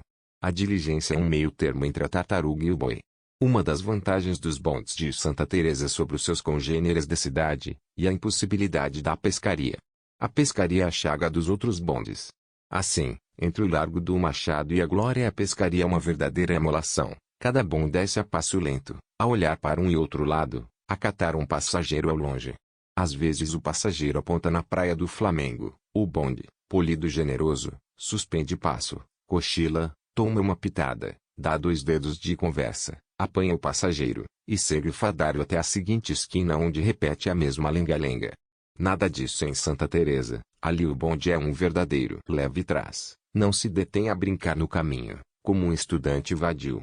E se depois do que fica dito, não houver uma alma caridosa que diga que eu tenho em Santa Teresa uma casa para alugar, palavra de honra. O mundo está virado. 4 Vou dar agora uma novidade, a mais de um leitor. Sabes tu, político ou literato, poeta ou gamenho, sabes que há aí perto, na cidade de Valença, uma biblioteca municipal, a qual possui uma coleção da Revue des Deux Mondes, a qual coleção está toda anotada pela mão de Guizot, a cuja biblioteca pertenceu. Talvez não saibas, fica sabendo. Vê na Câmara dos Deputados começou a discussão do voto de graças e continuou a de outros projetos, entre estes o da lei de imprensa. A lei passou para a segunda discussão, contra o voto, entre outros, do senhor conselheiro Duarte de Azevedo, que deu uma interpretação nova e clara ao artigo do Código relativo à responsabilidade dos escritos impressos. A interpretação será naturalmente examinada pelos competentes e pelo próprio jornalismo. Eu limito-me a transcrever estas linhas que resumem o discurso. Autor, segundo o Código, não é o que autoriza a publicação, não é o que faz seu artigo cuja publicação recomenda, mas aquele que faz o escrito, aquele a quem o escrito pertence. De modo que, se um indivíduo escrever e assinar um artigo relativo à sua pessoa ou fatos que lhe dizem respeito, e o fizer responsabilizar por terceira pessoa, a quem tais negócios por maneira alguma pertencem, sem dúvida alguma que pelo Código não é responsável o testa de ferro por esse artigo, mas são responsáveis o impressor ou o editor. 10, 15 abril, e chumbo e letras, tal é, em resumo, a história destes 15 dias. O caso das letras ainda hoje cita a curiosidade do leitor desocupado ou filósofo. Não é para menos, 50 contos, que qualquer de nós diria serem 50 realidades. É de fazer tremer a passarinha. Negociante conheço eu, E não só um, que, logo depois da primeira notícia dos jornais, correu a examinar todas as letras que possuía, a saber se alguma tinha por onde lhe pegasse a. Ia dizer, a polícia, mas agora me lembro que a polícia nem lhes pegou, nem sequer as viu. Este caso de letras falsificadas, que não existem, que o fogo lambeu, creio que tira ao processo todo o seu natural efeito. Há uma confissão, alguns depoimentos, mas o documento do crime. Esse documento, já agora improvável, tornou-se uma simples concepção metafísica. Outro reparo. Afirma-se que a pessoa acusada gozava de todo o crédito, e podia com seu próprio nome obter o valor das letras. Sendo assim, e não há razão para contestá-lo, o ato praticado é um desses fenômenos morais inexplicáveis que um filósofo moderno explica pela inconsciência, e que a Igreja explica pela tentação do mal. Que? Ter todas as vantagens da honestidade, da santa honestidade, e atirar-se cegamente do parapeito abaixo. Há nisto um transtorno moral, um caso psicológico. Ou há outra coisa, um efeito do que o Globo, com razão, chama necessidades supérfluas da sociedade. Dois não há a mesma coisa nos canos de chumbo. Nesses abençoados ou malditos canos há, em primeiro lugar, água, depois da água veneno ou saúde. Questão de ponto de vista. Uns querem que o chumbo seja uma locusta metálica. Outros creem que ela é simplesmente Eva antes da cobra. Eu suponho que a questão não está decidida de todo, mas acrescento que, se em vez de Eva, fosse locusta, há muito que este Rio de Janeiro estaria, não digo às portas da morte, mas às do cemitério. Pois o tal Saturnino, é o nome do veneno, é assim tão feroz, e possuindo nossos honrados estômagos, ainda os não transportou para o caju? Realmente, é um Saturnino pacato. Individualizemos, é um plácido Saturnino. Neste ponto, dá-me o leitor um piparote, com a ponta do seu fura-bolos, e eu não posso decentemente restituí-lo, porque não sei química, e estou a falar de substâncias venenosas, de sais, de Saturnos. Que quer? Vou com as turbas. Se os profissionais soubessem como esta questão de chumbo transformou a cidade em uma academia de ciências físicas, inventariam questões destas todas as semanas. Ainda não entrei num bonde em que não ouvisse resolver a questão agora cometida a uma comissão de competentes. Resolvida, resolvidíssima. Entra-se no catete, começa a controvérsia, na altura da glória, ainda subsistem algumas dúvidas, na Lapa, falta só resolver um ou dois sais. Na Rua Gonçalves Dias, o problema não existe, é morto. Ora, eu, vendo isso, não quero ficar atrás, também posso dar uma colherada da substância saturnina. 3 Depois do chumbo e das letras, o sucesso maior da quinzena foi a descoberta que um sujeito fez de que o método Hudson é um método conhecido nos Açores. Será? Conhecendo apenas um deles, não posso decidir. Mas o autor brasileiro, intimado a largar o método, veio à imprensa declarar que ele não pegou, que nem mesmo conhece de vista. Foi ao gabinete português de leitura, a ver se alguém lhe dava novas do método, e nada. De maneira que o Sr. Hudson teve esse filho, criou, e pô-lo no colégio, e um filho contra o qual reclama agora outro pai. E por desgraça não pode ele provar que não há pai anterior e que só ele é. E se forem ambos? Se o engenho de um e outro se houver encontrado? Talvez seja essa a explicação. Em todo caso, se eu alguma vez inventar qualquer método, não o publico, sem viajar o globo terráqueo, de escola em escola, de livreiro em livreiro, a ver se descubra algum método igual ao meu. Não excetuarei a China, onde havia imprensa antes de Gutenberg, irei de polo a polo. 4 Prende-se ao caso do chumbo, o caso da água de vintém.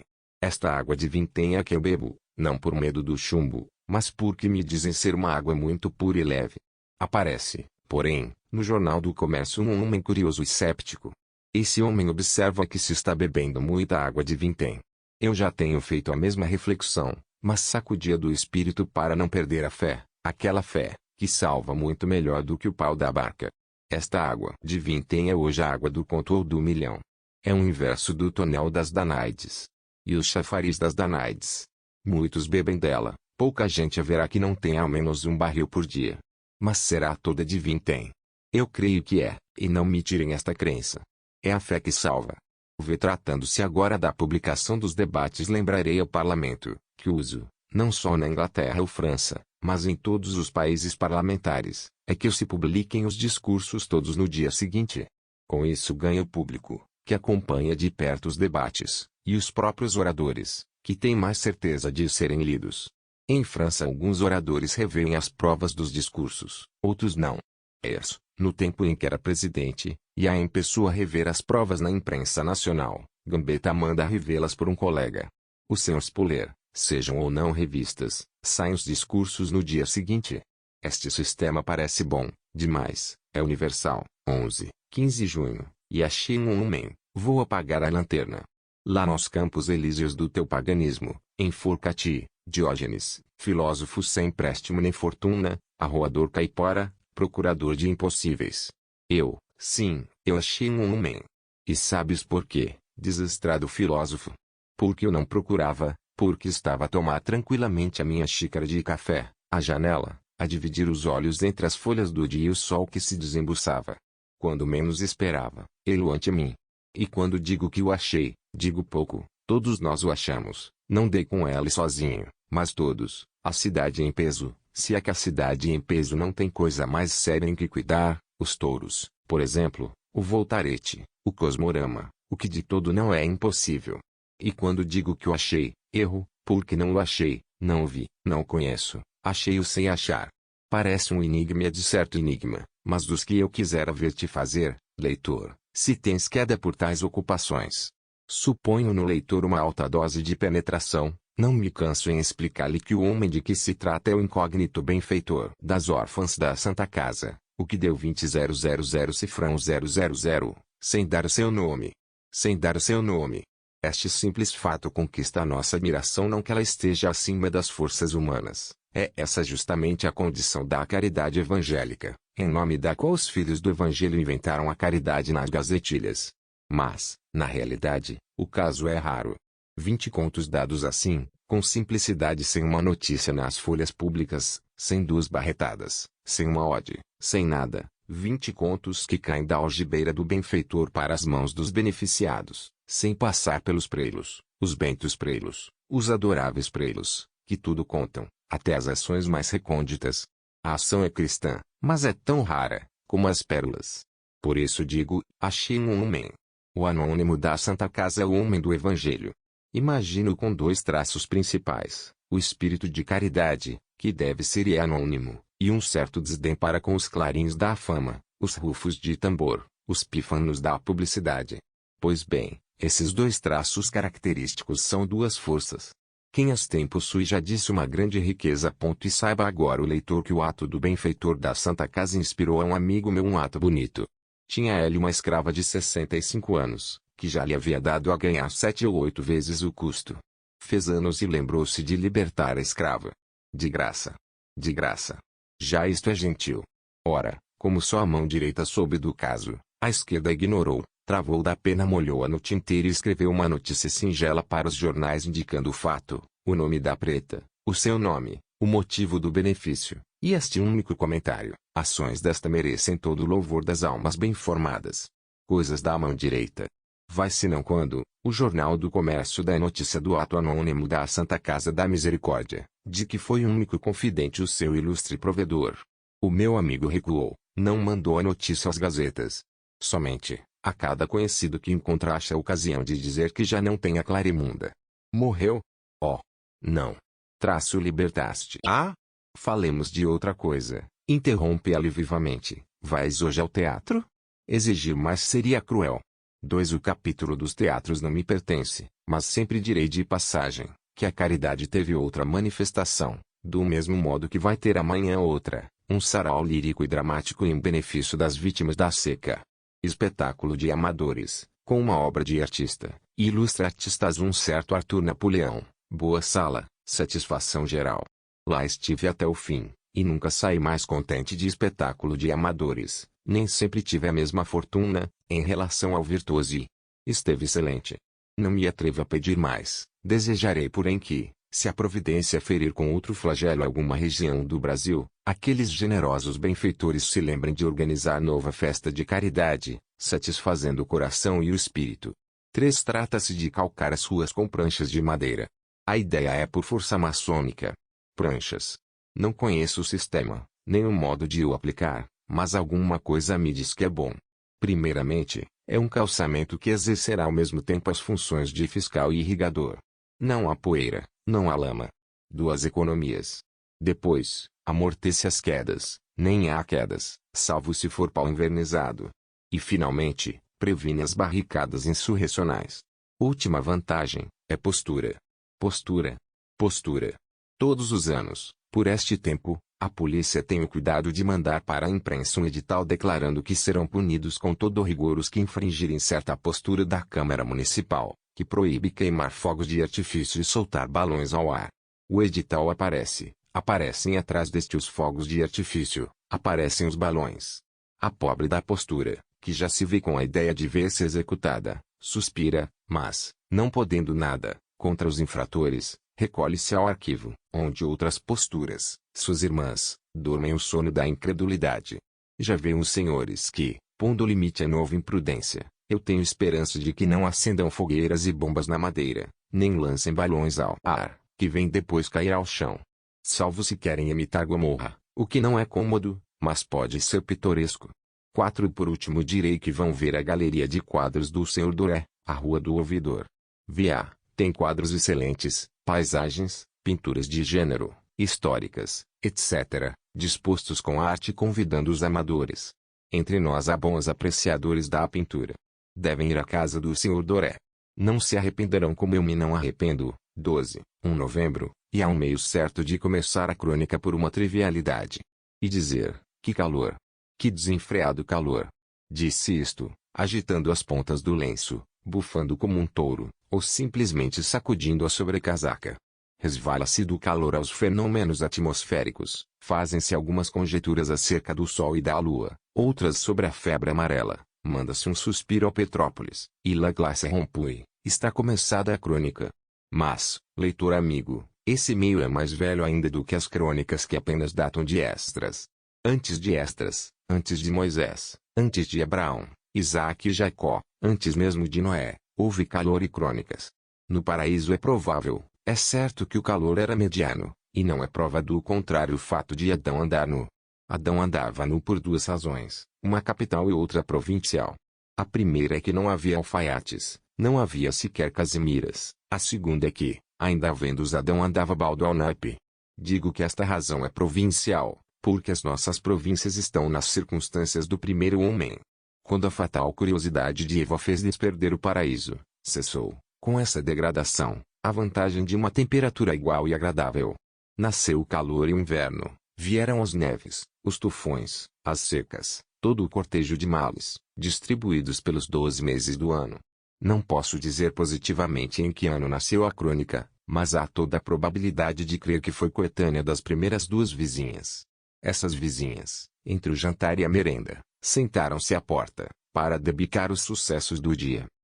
Provavelmente começaram a lastimar-se do calorimetria. Uma dizia que não pudera comer ao jantar, outra que tinha a camisa mais ensopada do que as ervas que comera. Passar das ervas às plantações do morador fronteiro, e logo às tropelias amatórias do dito morador, e ao resto, era a coisa mais fácil, natural e possível do mundo. Eis a origem da crônica. Que eu, sabedor ou conjecturador de tão alta prosápia, queira repetir o meio de que lançaram mãos as duas avós do cronista, é realmente cometer uma trivialidade, e contudo, leitor, seria difícil falar desta quinzena sem dar a canícula lugar de honra que lhe compete. Seria, mas eu dispensarei esse meio quase tão velho como o mundo, para somente dizer que a verdade mais incontestável que achei debaixo do sol, é que ninguém se deve queixar, porque cada pessoa é sempre mais feliz do que outra. Não afirmo sem prova. Fui há dias em um cemitério, a um enterro, logo de manhã, num dia ardente como todos os diabos e suas respectivas habitações. Em volta de mim ouvi o estribilho geral, que calor. Que sol. É de rachar passarinho. É de fazer um homem doido. Íamos em carros, apeamos-nos à porta do cemitério e caminhamos um longo pedaço. O sol das 11 horas batia de chapa em todos nós, mas sem tirarmos os chapéus, abríamos-os de sol e seguíamos a suar até o lugar onde devia verificar-se o enterramento. Naquele lugar esbarramos com 6 ou 8 homens ocupados em abrir covas. Estavam de cabeça descoberta, a erguer e fazer cair a enxada. Nós enterramos o morto, voltamos nos carros, e daí as nossas casas ou repartições. E eles? Lá os achamos, lá os deixamos, ao sol, de cabeça descoberta, a trabalhar com a enxada. Se o sol nos fazia mal, que não faria aqueles pobres diabos, durante todas as horas quentes do dia? 2. Para fazer alguma diversão aparece uma mulher que se traspassa tal qual a mais ínfima taberna. A diferença é que a taberna traspassa-se por meio de uma escritura e a mulher por meio de uma espada. Antes a escritura. Não vi ainda essa dama, que achou meio de fazer do próprio pescoço uma bainha e suicidar-se uma vez por noite, antes de tomar chá. Já vi um sujeito que engolia espadas, vi também uma cabeça que fazia discursos, dentro de um prato, em cima de uma mesa, no meio de uma sala. O segredo da cabeça descobriu eu, no fim de 2 minutos, não assim o do engolir espadas. Mas, tenho para mim, que ninguém pode engolir uma espada, nem quente nem fria, ela engolia-as em brasa, e concluo que algum segredo havia, menos acessível ao meu bistonto. Não digo com isto que a dama da Rua da Carioca deixe de cravar efetivamente uma espada no pescoço. É mulher e basta. Há de ser ciumenta, e adquiriu essa prenda, na primeira cena de ciúmes que teve de representar. Quis matar-se sem morrer, e bastou o desejo para realizá-lo, de maneira que aquilo mesmo que me daria a morte, dá a essa senhora nada menos do que a vida. A razão da diferença pode ser que esteja na espada, mas eu antes creio que está no sexo. Anda no norte um colono, um homem que faz coisas espantosas. No sul apareceu um menino-mulher. Todos os prodígios vieram juntar-se à sombra das nossas palmeiras, é um endevo das coisas extraordinárias. Sem contar os tufões. 3. Falei no cemitério, sem dizer que esta hora ou pouco mais tarde terá o leitor de ir à visitação dos defuntos. A visitação dos defuntos é um bom costume católico, mas não há trigo sem joio, e a opinião do Sr. Arthur Azevedo é que, na visitação, tudo é joio sem trigo. A sátira publicada por esse jovem escritor é um opúsculo, contendo umas quantas centenas de versos, fáceis e correntes, com muito pico, boa intenção, catanada cega e às vezes cega demais. A ideia do poeta é que há ostentação repreensível na demonstração de uma piedade ruidosa. Tem razão. Há excesso de vidrilhos e candelabros, de souvenirs e de inconsoláveis. Alguns quadros estão pintados com traços tão espantosos, que fazem recuar de horror. Será certo que se tomam aos cemitérios aquelas carraspanas que se comem aqueles camarões torrados. O poeta o diz, se o colorido pode estar carregado, o desenho deve ser fiel. Na verdade é de fazer pedir uma reforma nos costumes, ou a eliminação dos vivos. Onde o poeta me parece ter levado a sátira além da meta, é no que diz da viúva que, convulsa de dor pela morte do marido, vem a casar um ano depois, elas. Isso que lhe parece melancólico, e na verdade o é, não deixa de ser necessário e providencial. A culpa não é da viúva, é da lei que rege esta máquina, lei benéfica, tristemente benéfica mediante a qual a dor tende a acabar, como acaba o prazer como acaba tudo. E é a natureza que sacrifica o indivíduo e a espécie. O poeta é favorável ao sistema de cremação. A cremação tem adversários, ainda fora da igreja, e até agora não me parece essa imitação do antigo seja uma alta necessidade do século. Pode ser higiênico, mas no outro método parece haver mais piedade, e não sei se mais filosofia. Numa das portas do cemitério do Caju, há este lema revertere a locunto 1. Quando ali vou, não deixo de ler essas palavras, que resumem todo o resultado das labutações da vida. Pois bem, esse lugar teu e meu, é a terra de onde viemos, para onde iremos todos, alguns palmos abaixo do solo, no repouso último e definitivo, enquanto a alma vai a outras regiões. No entanto, parabéns ao poeta. 4. Se eu disser que a vida é um meteoro, o leitor pensará que vou escrever uma coluna de filosofia, e eu vou apenas noticiar-lhe o meteoro, um jornal de 8 páginas, que inscreve no programa, o meteoro não tem pretensões à duração. Bastam essas 4 palavras para ver que é jornal de espírito e senso. Geralmente, cada folha que aparece promete, pelo menos, 3 séculos e meio de existência, e uma regularidade cronométrica. O meteoro nem promete durar, nem aparecer em dias certos. Virá quando puder vir. Variado, gracioso, interessante, em alguns lugares, sério e até científico, o meteoro deixa-se ler sem esforço nem enfado. Pelo contrário, lastima-se que seja meteoro e deseja-se-lhe um futuro de planeta, pelo menos que dure tanto como o planeta em que ali nós habitamos. Planeta meteoro, duração, tudo isso me traz à mente uma ideia de um sábio francês moderno. Por cálculos que fez, é opinião dele que de 10 em 10.000 anos, haverá na Terra um dilúvio universal, ou pelo menos continental, por motivo do deslocamento dos oceanos, produzido pelo Diário do Planeta. Um dilúvio periódico. Que será feito então da imortalidade das nossas obras? Salvo se puserem na arca um exemplar das de todos os poetas, músicos e artistas. Oh! Mas que arca não será essa? Se não temesse uma vaia, diria que será arcabuz. Fim.